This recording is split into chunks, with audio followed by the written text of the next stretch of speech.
لله وكفى وسلام على عباده الذين اصطفى أما بعد. Mari kita mulai majelis ilmu ini dengan bacaan Al-Quran. Mudah-mudahan majelis ilmu ini ditakdir oleh Allah menjadi majelis ilmu yang nafi'an mubarakan fid din wa dunya wal akhirah. Ala alihi wa ala alihi wa sahbihi wa ala salih ila hadratin Nabi Mustafa Muhammad sallallahu alaihi wasallam wa ila sesati masyayikhina fi ta'lim wa ta'allumna wa khususan lana wa Nabi Allah wa Syekh Muhammad Syekh wa rasulihi wa furu'ihi wa rasulihi wa furu'ihi wa manfa'ana bihi wa ulumihi fi darin amin. Al-Fatihah. Bismillahirrahmanirrahim.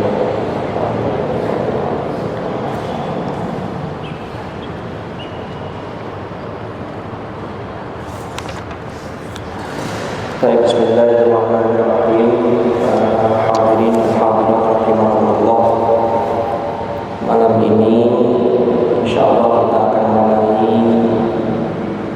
mengaji, yaitu ngaji kitab, salah satu kitab karya Hadratus Syekh Haji Hasyim Asy'ari, muassis Nahdlatul Ulama dan juga muassis pesantren Terbirang. Kitab yang akan kita bahas adalah An-Nurul Mubin fi Mahabbati Sayyidil Mursalin. Mudah-mudahan Allah Subhanahu wa taala meridhai ngaji kita ini, dan mudah-mudahan kita semua senantiasa mendapatkan keberkahan terutama barokah dari muallif kitab ini. Jadi kitab ini akan menjelaskan tentang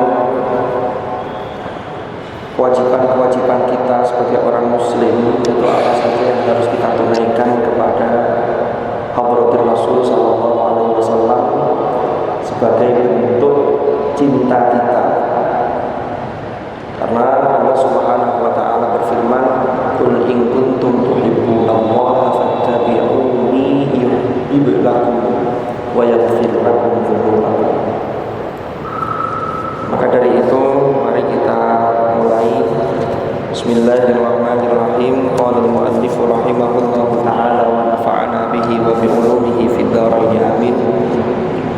Bismillahirrahmanirrahim. Alhamdulillahilladzi manna 'alaina bi rasulihil karim.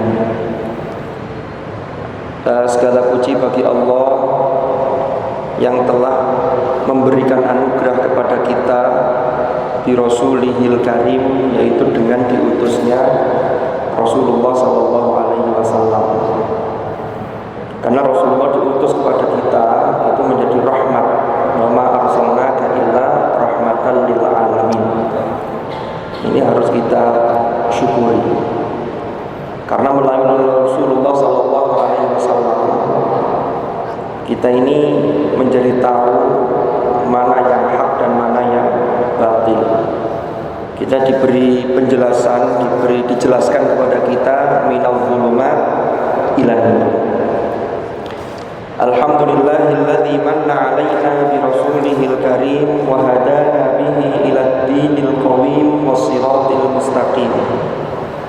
Dan Allah telah menunjukkan kepada kita dengan diutusnya Rasulullah sallallahu alaihi wasallam itu kepada agama yang lurus, agama yang benar, wassiratil mustaqim, dan jalan yang lurus. Kita ini kan di dalam sholat sehari semalam itu selalu membaca surah Al-Fatihah. Karena kalau sholat tidak membaca surah Al-Fatihah ya tidak sah. La sholat liman lam yaqra bi Fatihatil kitab. Tidak sah sholat seseorang, dan tidak sah sholat bagi seseorang yang tidak membaca Fatihatul kitab, yaitu surah Al-Fatihah. Kita tahu dalam surah Al-Fatihah itu ada ayat ihdinas siratal mustaqim siratal ladzina an'amta 'alaihim ghairil maghdubi 'alaihim waladdallin. Ya. Yang menarik di ayat ini Ini kita ini memohon kepada Allah agar selalu ditunjukkan ihdina. Kenapa di situ menggunakan dhamir nahnu? Dhamir nahnu itu adalah kalau dalam bahasa Arab itu disebut mutakallim ma'al ghair. Nah, itu maknanya adalah kami, tunjukkanlah kepada kami as-siratal mustaqim, jalan yang lurus. Ya, ini ada satu isyarat bahwa untuk menuju jalan yang lurus maka ini diperlukan komunitas. Jadi Allah tidak berfirman menggunakan ihdini siratal mustaqim, ihdini, tapi menggunakan ihdina. Ini berarti kebaikan itu juga butuh yang namanya komunitas. Komunitas itu dalam bahasa agama disebut dengan jamaah. Ihdina as-siratal mustaqim. Lalu dijelaskan siratal ladzina an'amta 'alaihim, yaitu jalannya orang-orang yang telah Engkau beri nikmat kepada mereka. Nah, nanti dijelaskan di surah An-Nisa siapa mereka.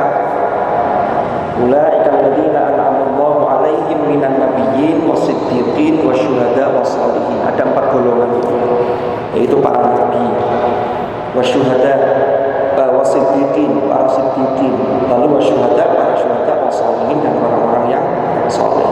Sehingga kalau kita ini ingin berada di jalan yang lurus, kita meneladani Rasulullah, maka tidak ada lain kecuali mengikuti jalan, ya ini tadi, an-nabiyyin wasiddiqin wasyuhada wassalihin.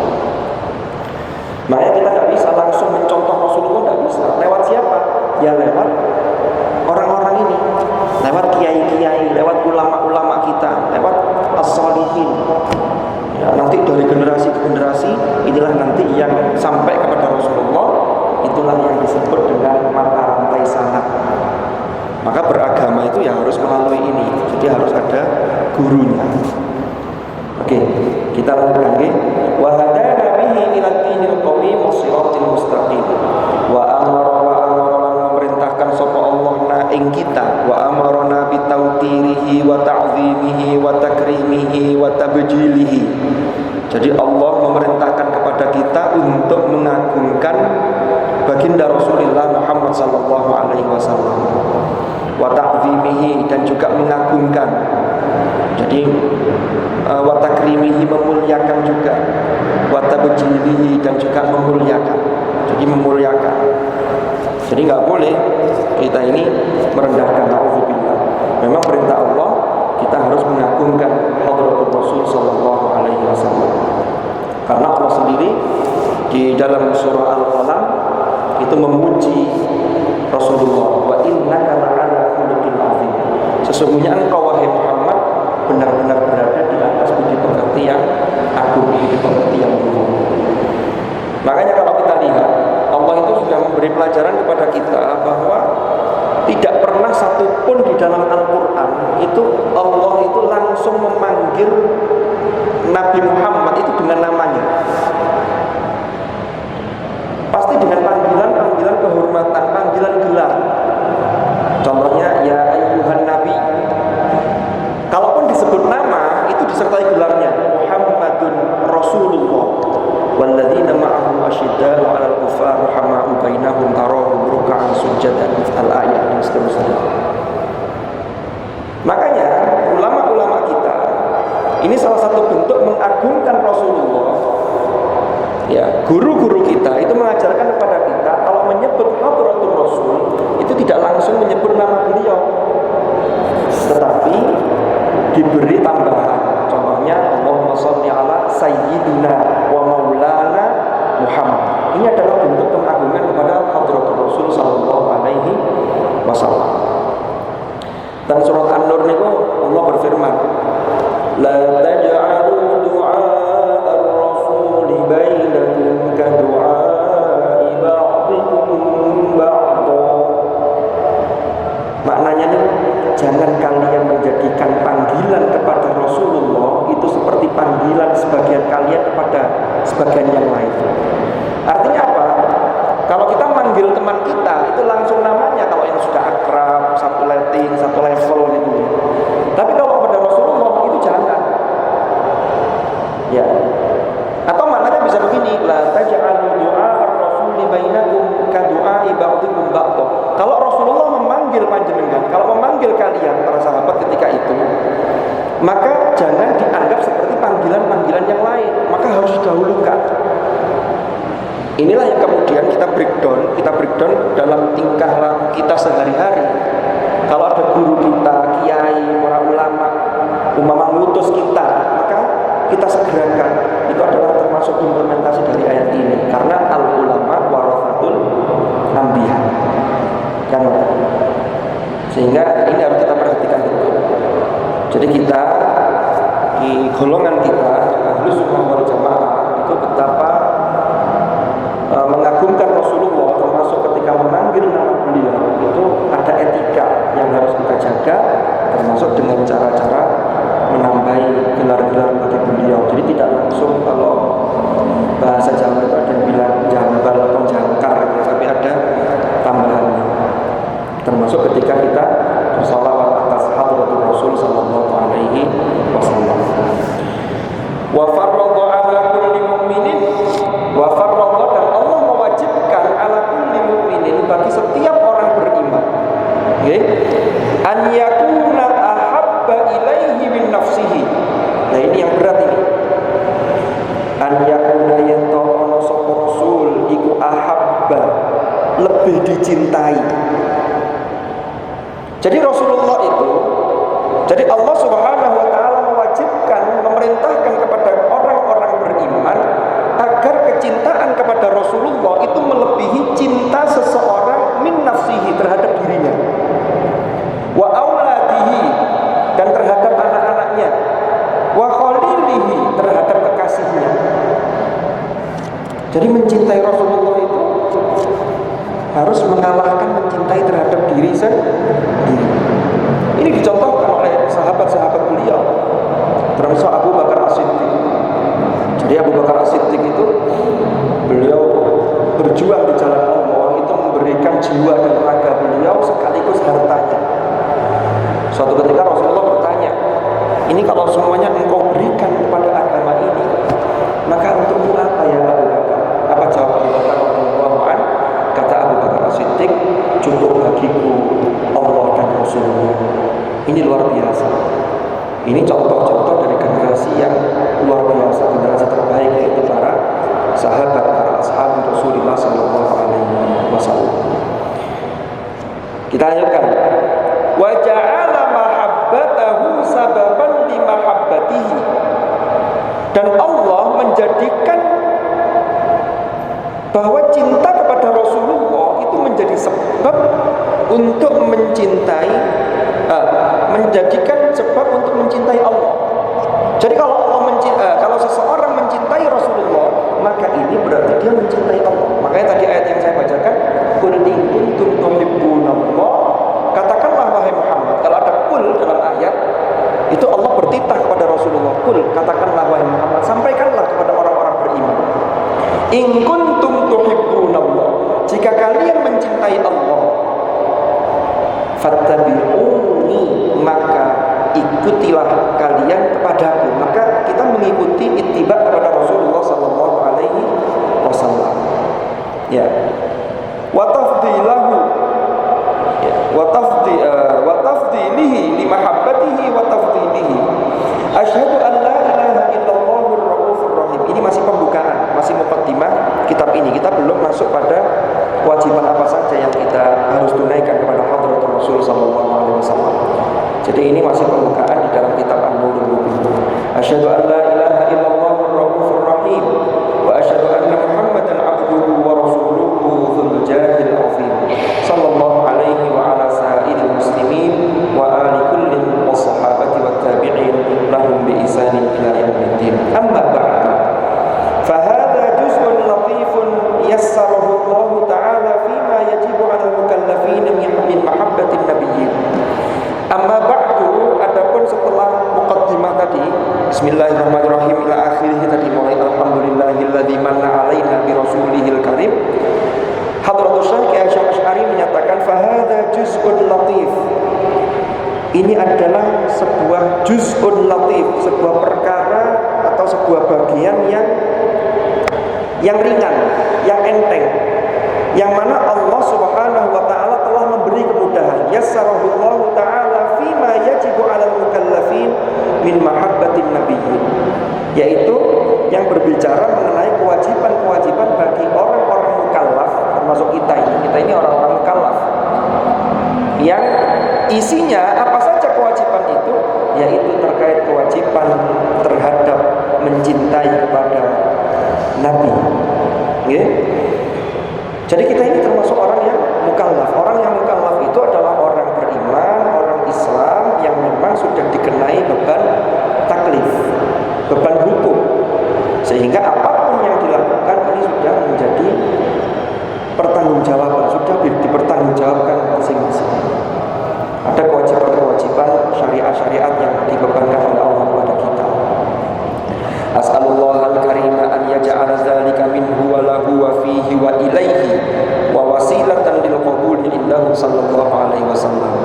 Jadi Hadratus Syekh Hasyim Asy'ari memohon berdoa kepada Allah agar menjadikan juz'un latifun ini, jadi karangan beliau ini tidak lain dan tidak bukan adalah dari Allah dan untuk Allah, wa fihi dan di jalan Allah, dan kembalinya juga kepada Allah. Ini tingkat keikhlasan yang tinggi.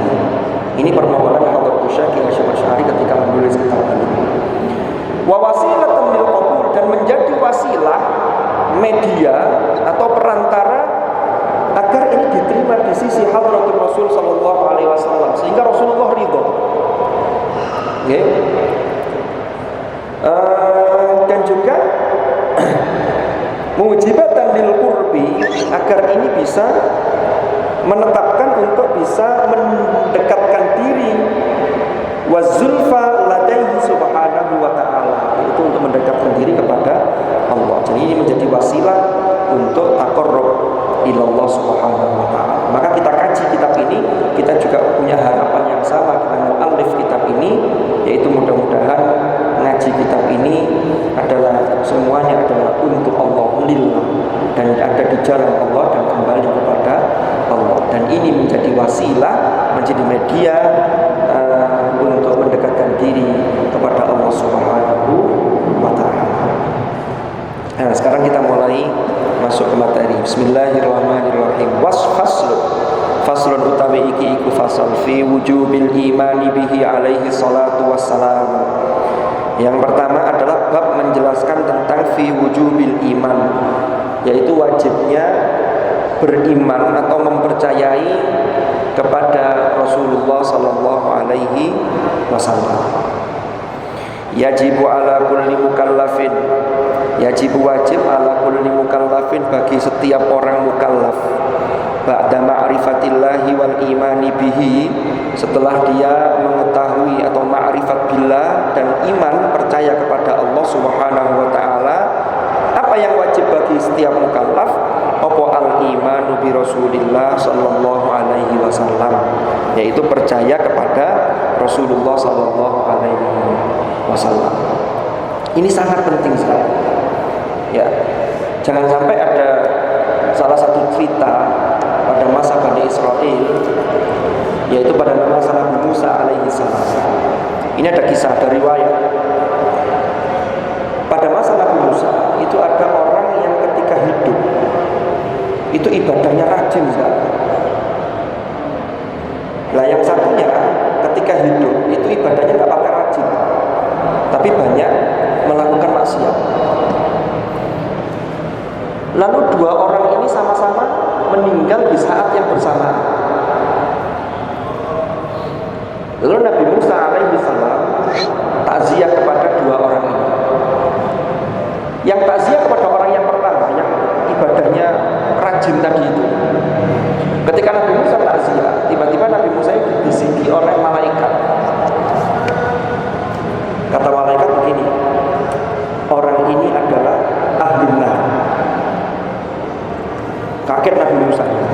Ini orang ini secara zahir itu ibadahnya sedekah, tapi kok malaikat ngasih bocoran bahwa orang ini adalah ahlun nar. Akhirnya dia Nabi Musa alaihi salam itu bertanya kepada istrinya, apa yang dilakukan orang suami sampean ini kok saya dapat bocoran dari malaikat dia adalah ahli neraka. Nangis istri karena mendengar informasi ada bocoran bahwa suaminya itu adalah ahli neraka.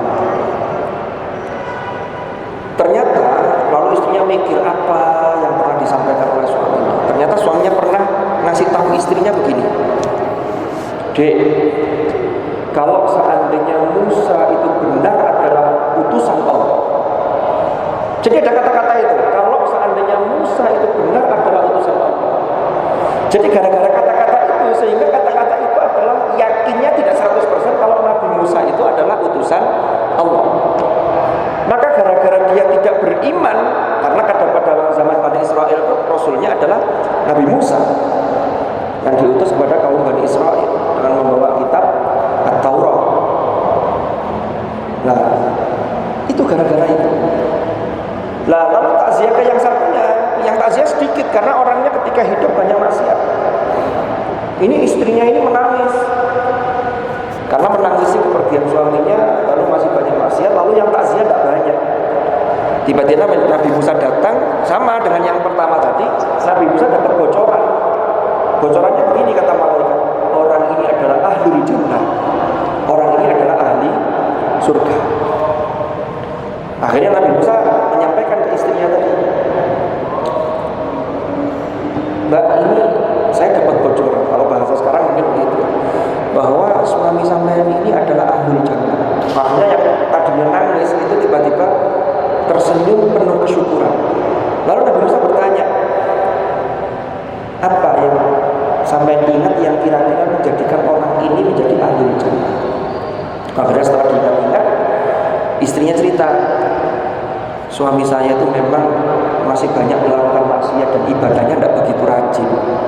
Tapi pernah pesan kepada saya, Dek, kita itu yakin kalau Nabi Musa itu adalah utusan Allah, tetapi saya ini yang masih belum bisa melaksanakan ajaran-ajarannya.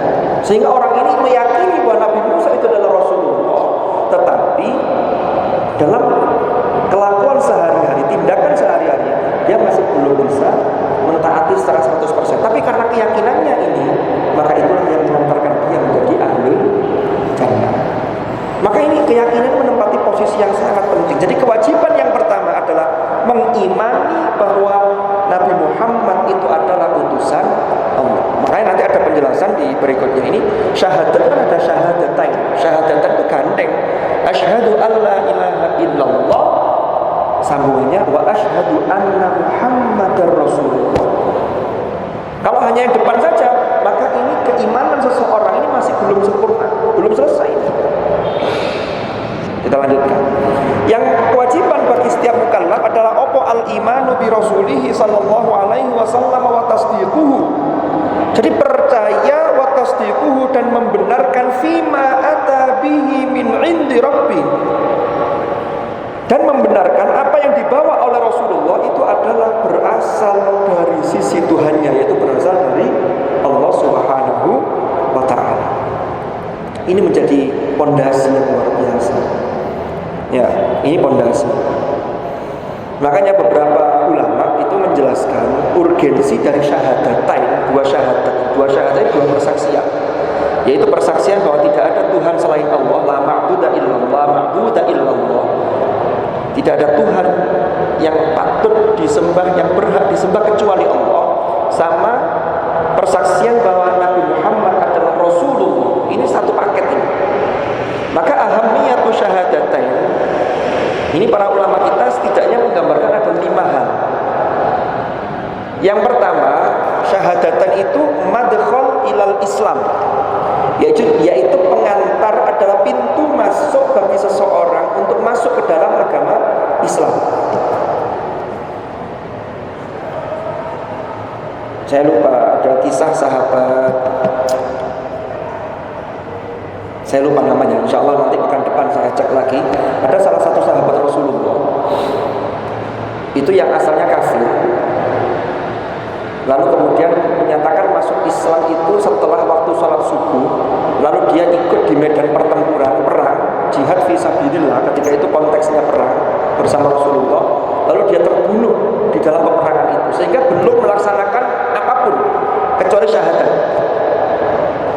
Belum melaksanakan sholat, belum melaksanakan puasa, belum melaksanakan zakat, belum apalagi haji ya belum. Tapi kemudian Rasulullah dawuh, sesungguhnya dia beramal sedikit tapi diganjar oleh Allah, diberi pahala oleh Allah dengan pahala yang sangat banyak, yaitu dijamin masuk surga. Ini syahadat penting sekali. Jadi tidak menangi waktu zuhur. Nah, saya lupa. Ini data langsung ingat cerita ini, tapi lupa namanya. Jadi habis waktu subuh selesai, dia masuk Islam lalu ikut ke medan perang. Sebelum zuhur dia terbunuh di medan perang. Maka ini sudah mengantarkan dia untuk masuk Islam. Jadi dosa-dosa yang dia lakukan selama dia kufur itu sudah bersih, dihapus, diampuni oleh Allah Subhanahu wa ta'ala. Jadi ahammiyatu syahadatain, urgensi dua kalimat syahadat itu yang pertama adalah madkhal ilal Islam atau al-madkhal ilal Islam. Ini menjadi pintu masuk seseorang statusnya beralih menjadi muslim. Lalu yang kedua, khulasatu ta'alimin Islam. Syahadat itu di situ adalah ringkasan ajaran-ajaran di dalam Islam. Karena yang pokok ini. La ilaha illallah, asyhadu an la ilaha illallah. Jadi ini urusan ta'abbud, urusan al-ibadatu lillah, ibadah kepada Allah. Lalu Muhammad Rasulullah ini nanti terkait dengan ibadah sekaligus manhaj. Ada qudwatur Rasul, bagaimana Rasulullah memberi contoh kepada kita. Makanya di dalam Al-Quran disebutkan, Allah berfirman, ya ayyuhan nas qad ja'akum burhanum mir rabbikum. Burhan itu adalah Rasulullah SAW sekaligus Al-Quran.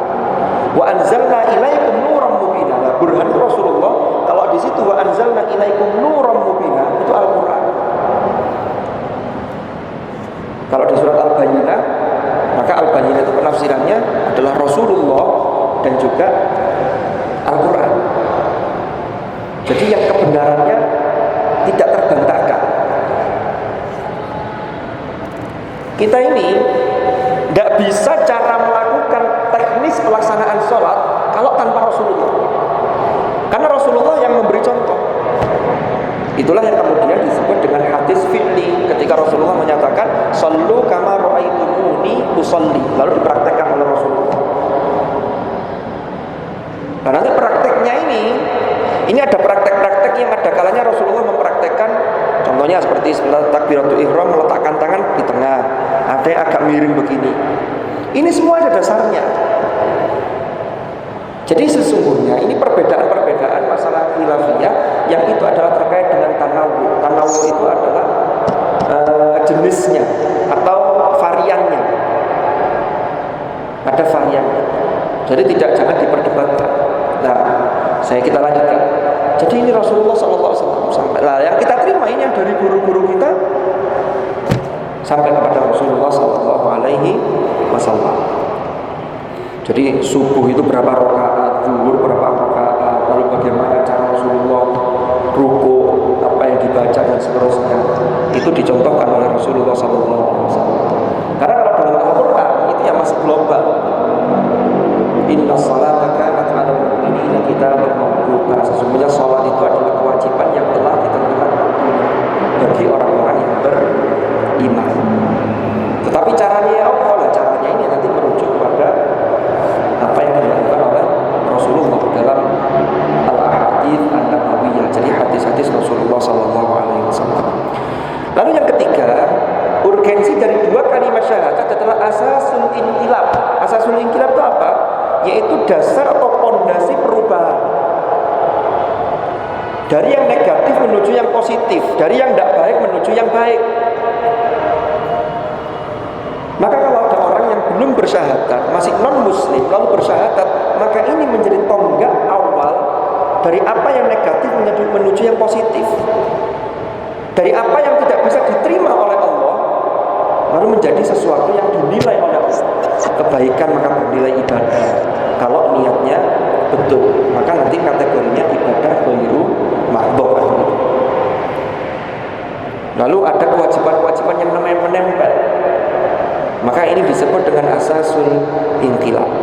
Lalu yang keempat adalah ahamiyatu syahadatain, adalah haqiqatu da'watir Rasul sallallahu alaihi wasallam, yaitu hakikat atau inti dari dakwahnya Rasulullah sallallahu alaihi wasallam. Karena inti dari dakwah Rasulullah sallallahu alaihi wasallam adalah ketauhidan. Di akhir surat Al-Kahfi Allah berfirman, "Qul innama ana basyarun mithlukum yuha ilayya annama ilahukum ilahun wahid." Qul, katakanlah wahai Muhammad, innama ana basyarun mithlukum, sesungguhnya aku adalah basyar, yaitu manusia. Dalam konteks basyar itu manusia secara jasmani, manusia seperti kalian, tetapi bedanya yuha ilayya, diwahyukan kepadaku, annama ilahukum ilahu wahid, bahwasanya Tuhan kalian adalah Tuhan yang satu. Berarti keesaan Allah, ketauhidan. Di dalam syahadat itu ada ketauhidan. Asyhadu an la ilaha illallah. Maka di situ adalah haqiqatul da'watir Rasul sallallahu alaihi wasallam. Karena ini meluruskan dari apa yang telah disimpangkan oleh orang-orang ahlul kitab. Jadi kan gini, Rasulullah sallallahu alaihi wasallam itu kan lahir 570 Masehi. Ada masa yang dalam Al-Qur'an itu, bahasa Al-Qur'an disebut ala fatratin minar rusul. Ya ahlal kitab qad ja'akum rasuluna yubayyinu lakum ala fatratin minar rusul. Fatrah, masa fatrah itu adalah masa kekosongan utusan. Jadi setelah masa Nabi Isa alaihi salam sampai hadratul Rasul sallallahu alaihi wasallam, itu ada masa kekosongan utusan, masa kekosongan para nabi dan rasul. Sehingga apa yang terjadi? Disitulah terjadi banyak penyimpangan atau yang kita sebut dengan tahrif. Termasuk tahrif yang dilakukan oleh orang-orang Nasrani ketika mereka mengangkat Isa yang kemudian dikejar-kejar, padahal itu adalah bukan Isa, karena ini adalah orang yang diserupakan dengan Isa, lalu kemudian diangkat menjadi Tuhan. Itu dalam konsili Nisea. Maka ini Rasulullah itu mengajak kembali kepada ketauhidan. Makanya di Al-Quran itu jelas, laqad kafara alladziina qalu innallaha huwal masih ibnu Maryam. Di ayat satunya, laqad kafara alladziina qalu innallaha tsalitsu tsalatsa. Qalu innallaha tsalitsu tsalatsa. Sungguh telah kafir orang-orang yang menyatakan bahwa Allah itu trinitas. Telah kafir orang-orang yang menyatakan bahwa Isa itu adalah anaknya Allah. Maka ini pemurniannya, ini haqiqatu da'watir Rasul sallallahu alaihi wasallam itu dengan kalimat syahadat itu adalah terkait dengan haqiqat da'watir Rasul sallallahu alaihi wasallam. Lalu yang kelima adalah fadhail azimah. Jadi ada anugerah, ada keutamaan-keutamaan yang besar. Karena dua kalimat syahadat itu merubah dari banyak hal, termasuk nanti ini ada keutamaan-keutamaan yang besar. Kita lanjutkan, wal iman bihi wa bisair rusuli alaihi wa alaihi wassalatu wassalam. Adapun iman kepada Rasulullah sallallahu alaihi wasallam dan kepada semua utusan alaihi wa alaihi wassalatu wassalam. Rasulullah, Allah Subhanahu wa taala itu mengutus utusan itu banyak sekali jumlahnya. Di dalam keterangan ada yang mengatakan jumlah para nabi itu tidak kurang dari 124.000. Ya. Lalu yang rasul sekitar 300 berapa itu ya. Lalu yang wajib diketahui dalam akidah kita, akidah Ahlus Sunnah wal Jamaah yang kita wajib mengetahui itu 25. Itu yang wajib kita ketahui. Makanya di Al-Quran itu Allah berfirman, minhum man qasasna alaik wa minhum man lam naqsus alaik. Di antara mereka para rasul ada yang kami ceritakan, tapi ada yang kami tidak menceritakan mereka. Jadi jumlahnya banyak. Nah, beriman kepada semua utusan Allah itu termasuk ahadu arkanil iman, termasuk salah satu dari rukun iman. Makanya iman itu adalah billahi wa malaikatihi wa kutubihi wa rusulihi. Wa rusulihi itu adalah semua utusan Allah. Jadi itu termasuk adalah ahadu arkanil iman as-sittah, itu termasuk salah satu rukun iman yang berjumlah 6. Kama dzakarahu sallallahu alaihi wasallam, sebagaimana dijelaskan, hal tersebut dijelaskan oleh Rasulullah sallallahu alaihi wasallam hina ajaba su'ala Jibril alaihi salam fi haditsin tawilin rawahu syaikhani fi sahihaihima. Jadi Rasulullah itu menjelaskan ketika menjawab pertanyaan dari malaikat Jibril alaihi salam di dalam hadis yang panjang yang diriwayatkan oleh Asy-Syaikhani, yaitu dua perawi hadis yang dijuluki Asy-Syaikhani, yaitu Imam Al-Bukhari dan Imam Muslim di dalam kitab sahih keduanya. Ini hadis ini sangat populer sekali, di mana ketika itu malaikat Jibril alaihi salam itu menyamar sebagai seorang laki-laki yang ketika itu para sahabat melihat tidak ada bekas orang tersebut habis melakukan perjalanan jauh, pakai baju putih, orangnya putih, ganteng, tiba-tiba duduk di hadapan Rasulullah SAW, lalu menempelkan kedua lututnya di lutut Rasulullah. Tiba-tiba minta dijelaskan kepada Rasulullah, akhbirni anil Islam, Rasul akhbirni anil iman, akhbirni anil ihsan. Lalu dijelaskan oleh Rasulullah. Nah, setelah Rasulullah menjelaskan, itu orang ini lalu tiba-tiba menyatakan sadaqta, engkau benar. Sahabat-sahabat bingung loh, ini orang ini tanya, tapi setelah Rasulullah menjelaskan kok tiba-tiba dia menjawab dengan engkau benar. Akhirnya pas sudah selesai, orang ini sudah pergi, Rasulullah tanya kepada para sahabat, tahukah kalian siapa tadi yang datang kepadaku tadi? Maka Rasulullah menjelaskan, kami tidak tahu ya Rasulullah. Kata sahabat begitu. Rasulullah menjelaskan, dia adalah Jibril, yu'allimukum dinakum, yang mana Jibril datang kepadaku untuk mengajarkan kepada kalian, yaitu agama kalian. Maka tiga hal ini tidak bisa dipisahkan, ini saling keterkaitan, yaitu iman, Islam, dan ihsan. Iman, Islam, dan ihsan. Nanti insya Allah ada penjelasan terkait dengan itu. Qala Allah Ta'ala, Allah Subhanahu wa Ta'ala berfirman, fa'aminu billahi wa rasulihi wan nuril ladzi anzalna wallahu bima ta'maluna khabir. Allah Subhanahu wa Ta'ala berfirman, ini untuk sebagai dalil nakli, untuk memperkuat bahwa kita sebagai orang mukallaf wajib mempercayai Nabi Muhammad sebagai Rasulullah sallallahu alaihi wasallam, sebagai utusan Allah. Fa'aminu, maka iman sapa sira kabeh, maka berimanlah kalian billahi, kepada Allah, wa rasulihi, dan rasulnya, wan nuril ladzi anzalna, wan nur, dan cahaya yaitu Al-Qur'an, alladzi, yang anzalna, yang telah kami turunkan. Jadi kita juga diperintahkan untuk beriman kepada kitab suci Al-Quran. Karena dalam rukun iman itu ada wa kutubihi, yaitu beriman kepada kitab-kitab yang telah diturunkan oleh Allah. Kalau kita mempercayai kitab-kitab yang terdahulu sebelum Al-Quran, di antaranya adalah At-Taurat, Az-Zabur, wal Injil, maka kata para ulama kita, keimanan kita ini cukup beriman atau percaya secara ijmali. Ijmali itu secara global. Maksudnya secara global itu gimana? Ya pokoknya kita percaya bahwa Allah pernah menurunkan kitab suci ini. Lalu kemudian ditahrif. Ditahrif itu dilakukan penyimpangan oleh pemuka-pemuka agama mereka. Makanya dalam bahasa Al-Quran ditahrif itu penjelasannya adalah yuharrifunal kalima am mawadhi'i. Di ayat yang lain yuharrifunal kalima mim ba'di mawadhi'i.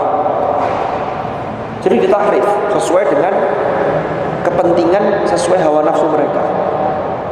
Nah, kalau beriman terhadap Al-Quran itu adalah beriman secara tafsili. Kita tidak cukup sebagai orang mukallaf, orang juga percaya, tetapi harus ada percaya lebih lanjut yang namanya tafsiri secara rinci. Apa itu?